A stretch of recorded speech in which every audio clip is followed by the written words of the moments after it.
The new respawn mode that has been introduced in this patch was originally something that I just completely wrote off as another brand of wargaming bullshit until I actually tried it. And after the initial, what should I say, road bump or speed bump, I guess, of actually tuning my brain to the right frequency to actually allow myself to just press W at the enemy over and over instead of like fighting the 14,000 battles of habit that I've built up of, kind of preserving your own health and your own life at all costs. After kind of getting over that initial uh, speed bump, I actually ground through the entire Fantasque and Mogador, literally just playing that mode, and I did it without even having a fucking captain, or more specifically, I had a captain, but it was in retraining basically the entire time. I think I only played like 2 games with an actual captain on the Fantasque after retraining, and and then I unlocked the Mogador, and then I played basically the entirety of Mogador without a captain. Like, I literally unlocked the Kleber before I finished retraining the captain, and then apparently captain retraining carries over because it only cost me like 25,000 commander XP to retrain the Mogador captain onto this thing. So apparently that's a thing which I did not actually know about, because on my main I would always just use elite commander XP to insta retrain. So you learn something new every day. But enough of that. Let's see, no blacklisted people because this is my alt. No carrier is nice. Stalingrad is the only radar except for potentially that Yu Yang.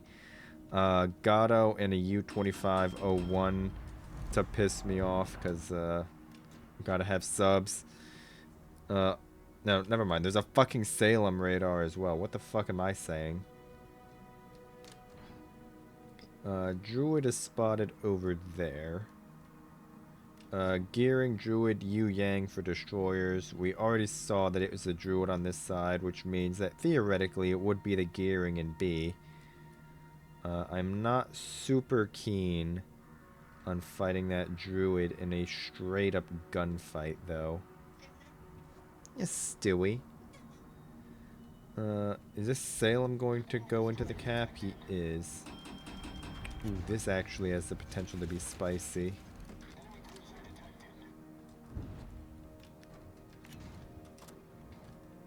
And there's the Salem radar. We're going to maintain our angle against the Druid. And we're going to try and get our guns on this Gearing, who is not even going to react to the fact that he is getting shot at and radared right now. Also, what the actual fuck is this accuracy? Am I just that shit at fucking aiming? Hello? Okay, actually, apparently that Druid just killed himself. I did not actually see what happened to kill the Druid. How the fuck did the Gearing get away with just reversing in front of the Salem? I mean, I guess the Salem didn't immediately have shots. But damn. I honestly expected that Gearing to die right there. Well, okay. That's pretty good. Now we get to deal with the Preußen that's gonna walk at us for free.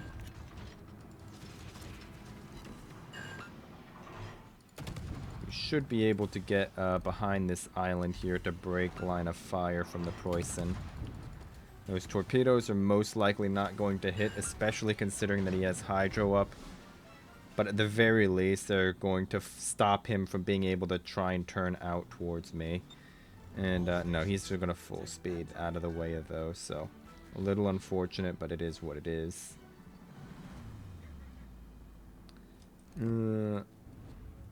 Gearing is still alive, as is the Gato. Gato hasn't even taken damage as far as I know. I'm gonna have to get this Preußen dealt with sooner rather than later.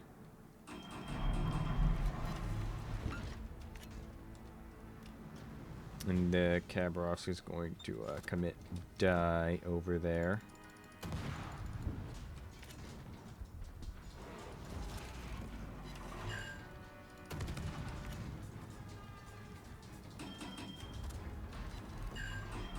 We should hopefully be able to kill the gearing. I'm not using my reload booster because I'm hoping that I can save it to fight off one of those other destroyers if I need to.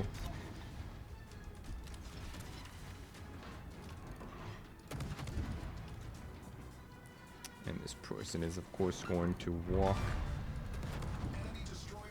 We should intent the torps right there, so hopefully that'll be okay.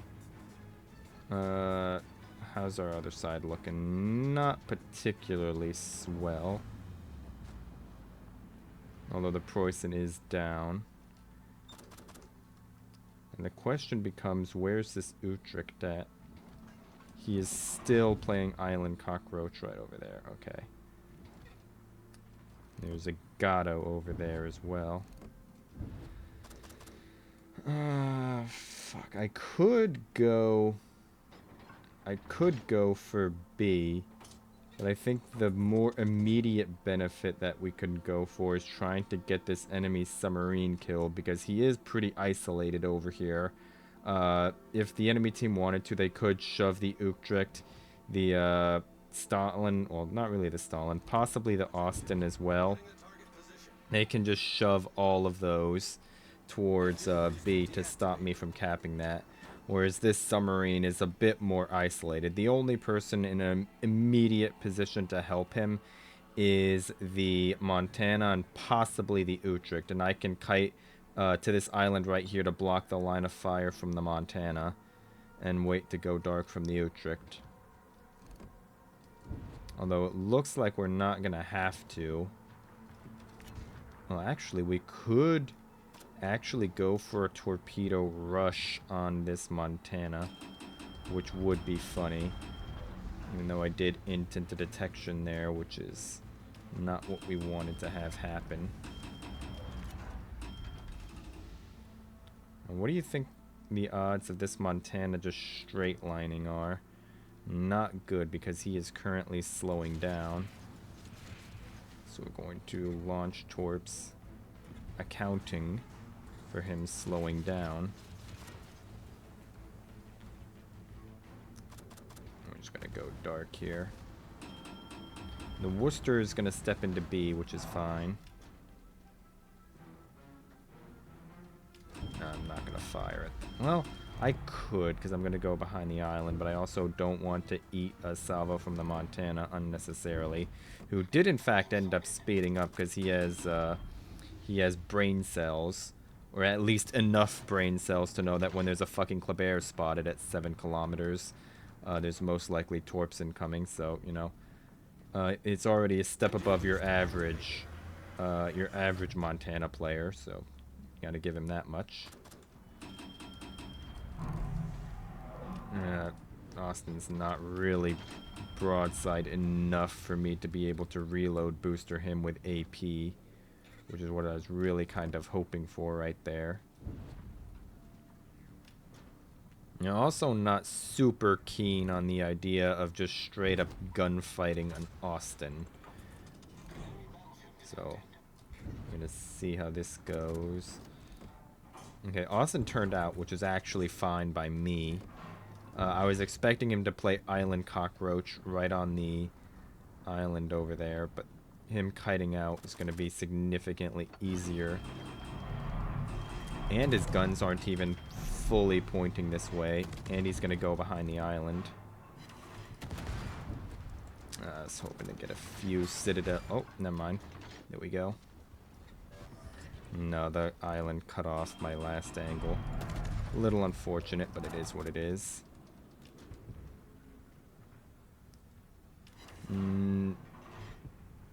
Salem gonna slow? No, he's not. At least not currently. That Austin is actually still alive, by the way. That Austin is about to not be, though. Or the fucking Salem, rather. Alright, that guy actually accelerated. Managed to get off of the rock there. Alright, once this Salem goes down, hopefully he's not going to be able to get a zombie heal off. Fucking non-pens on a 24 health. I love that, man. That is outstanding. There goes the Austin. The fact that we... Okay, yeah, there's a submarine right over there. That makes sense. I think trying to get this Stalingrad killed is going to be our most immediate benefit, because that's going to remove the radar over the cap. It's going to remove his rail guns from the game. And I'm going to hope that he's shooting at the Libertarded instead of... Oh, no, he shot at me. Man also DCP'd one fire.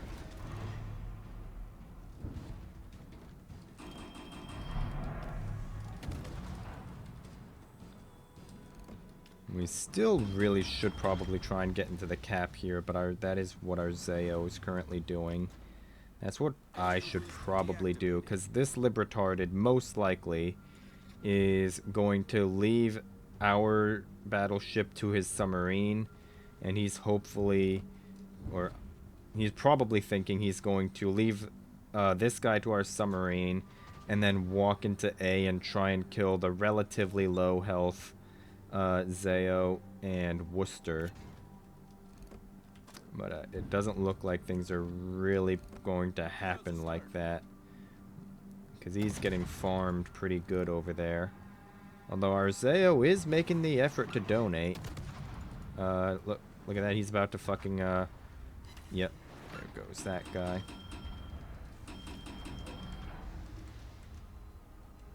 And the submarine is on the surface.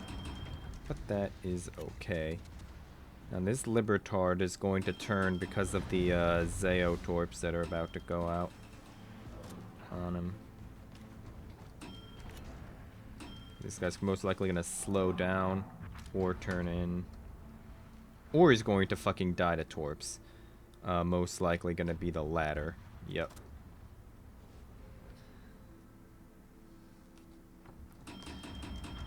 And our Libertard is not very happy about getting torpedoed.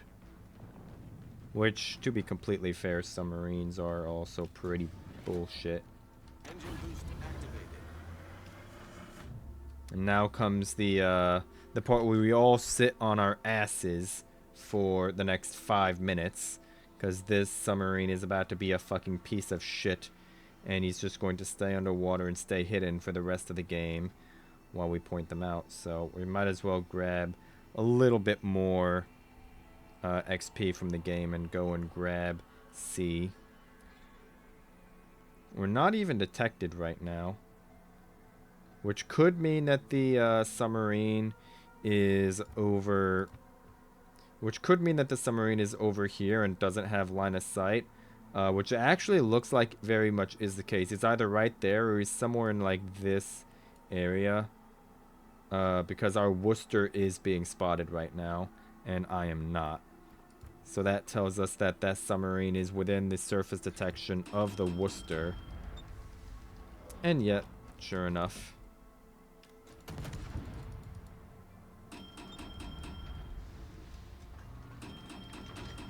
It would be pretty funny if this Worcester dies to the submarine, though. Almost. Not quite, though. Little unfortunate, because that would have been funny. But, oh well. And, of course, the submarine is going to just run the fuck away now. We could try and go for the shotgun. The Worcester is fairly low. So, even with the shotgun penalty, it is not out of the question if every single torpedo hits that he could dev strike the, well, not really dev strike, but he could kill the Worcester, but it's not going to happen because the Worcester gets ASW planes and I don't. And the 2501 is just going to sit there and eat all of the damage in the world. Oh, never mind, he's just going to kill himself. Alright, that just happened. And at least we didn't have to sit here for the next fucking 5 minutes, though. So we gotta give him that. You know, right, Stu? That's only a grade 2. That's a little unfortunate. Yeah, 1500. Yeah, whatever. Stu, what do you think of that? You wanna try and get a not as shit game, Stu? Well, yeah, sure, fuck it. This has been a 15-minute game anyway, or not even. Been like 14 minutes and then like 1 minute of bullshit before and after the game. What do you think, Stu? Meow, meow, meow.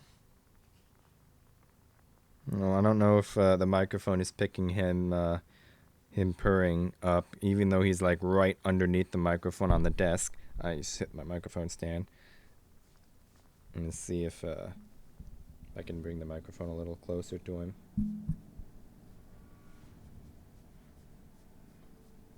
I don't know if the microphone's picking him up there, but you're just gonna have to take my word for it. Let's see, Plymouth, Cambridge does not have radar. That's nice. Shima, Vampire, Gearing, Z42. Alright, that's gonna be annoying. Get rid of that.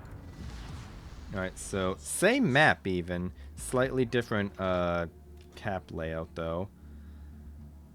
Alright, so Plymouth radar, Shima, Vampire, and Gearing, and Z42 for destroyers, all of which outspot me and are going to be super annoying to deal with. Our Gearing actually at very least has a sensible build. So maybe we can depend a little bit on him.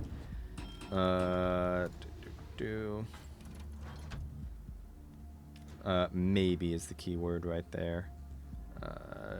Anybody else? That's a demo expert Fatsuma. Although I guess, well, no, not really. Even if you have a leftover point, you should still take like preventative maintenance or something. And our Montana is lacking slots 5 and 6, so you'll love to see it. And what we're probably going to try and do here is support our Gearing as much as possible against whatever one of those destroyers he happens to face check. None of those guys have heals except for potentially the Z42 if he has Luchins as a captain. And he gets 3 spotted ribbons, he can get a little bit of a heal from that, but he doesn't have like a heal in their base kit. Or they don't have a repair party as a consumable, rather. Like I'm still talking in fucking Star Rail tongue. Enemy force detected. Here's the main over there. And there is a Plymouth who is going to gamer turn.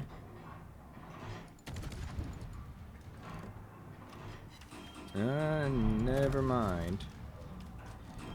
He is gonna get radared though. I really was kind of banking on that Plymouth gamer turning though. Which is a little unfortunate that he didn't. And our Gearing is going to smoke up while getting radared. And is promptly going to kill himself on purpose. So I take it back. We cannot rely on him at all, and yeah, that's fun. Might as well drop some Make-A-Wish torps into the smoke that he basically just donated to the Plymouth for free, by the way. Torpedoes to port. And you never know. Maybe we'll hit like the enemy. Well, no, the Gearing's on the other side. Maybe we'll hit the fucking Shimmer or something.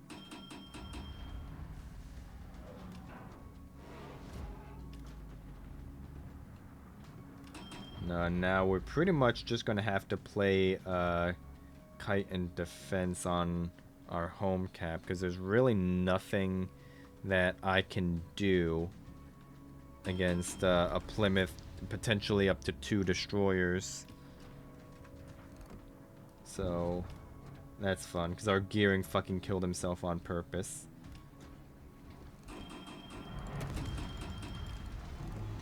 I don't have a reload booster for this set 42. Gonna angled away from the Plymouth. There's a smoke screen over there.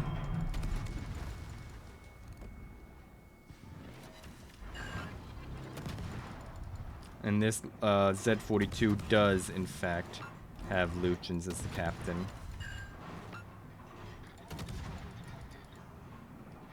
There's the Shimakaze. And this Z42 just did the classic smoke at full speed.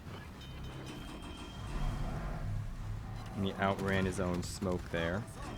He's most likely about to try and get back into it, but not gonna work. Yeah, with broadside to the Plymouth, that is not what we want. And the Shima's gonna slow down now that his Z42's died to not distract me anymore. Tried to take a couple of cheeky shots there. Ooh, there's a flat broadside Plymouth. Gonna have to maintain our angle against him.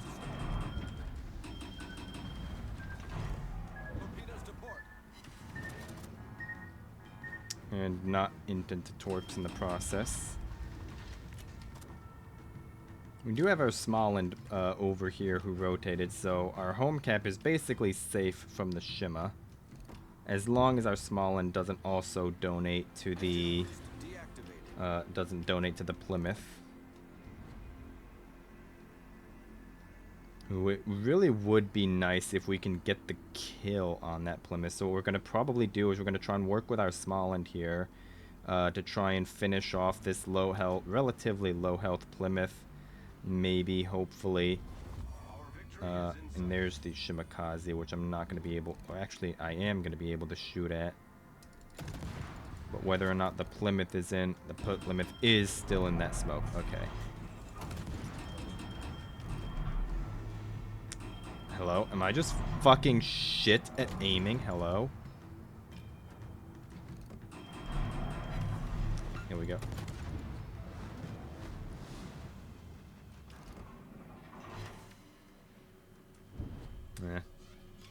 I think I might be bad at the game, boys.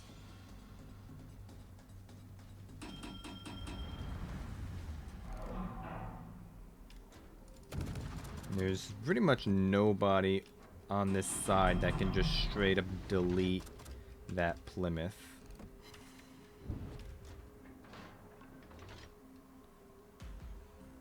Accelerate out of the way of these shells.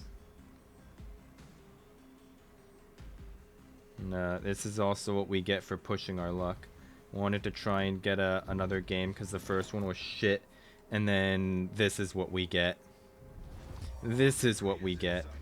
But, you know, sometimes the game's just going to be like that. And you don't really get to do the things you might want to do exactly. And it would have been super embarrassing if I inted into torps there.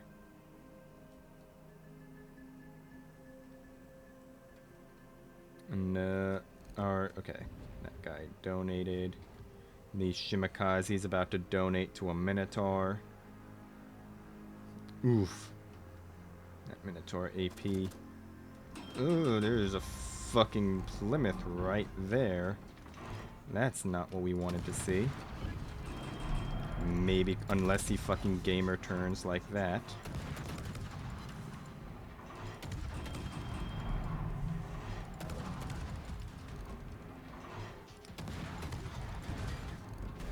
Just gonna bow tank this fucking clown.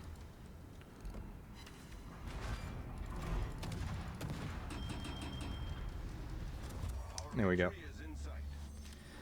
Not exactly according to plan, but we did it. And now the last two ships on their team are just going to either die or go next. Or, well, I mean, I guess going next basically means dying. This fucking, what's it called? This fucking game, I was like, yeah, that last one was like 15, 14 minutes. I'm gonna get another one. And then this one hasn't even lasted 10 minutes yet. So, such as World of Warships goes. Uh, at very least, we'll take the W. We'll take that. So, fuck it. Still, what do you think of that? It's a bunch of shit. Yeah, maybe we'll have enough time to try and get a base cap from this. I highly doubt it, but, maybe.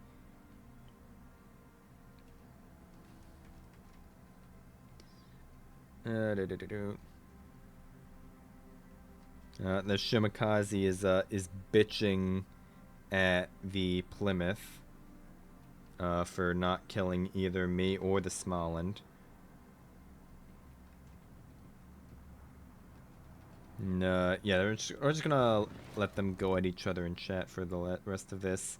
Or, well, the rest of this isn't gonna last very long. Because there's a Schlieffen walking at the vampire now.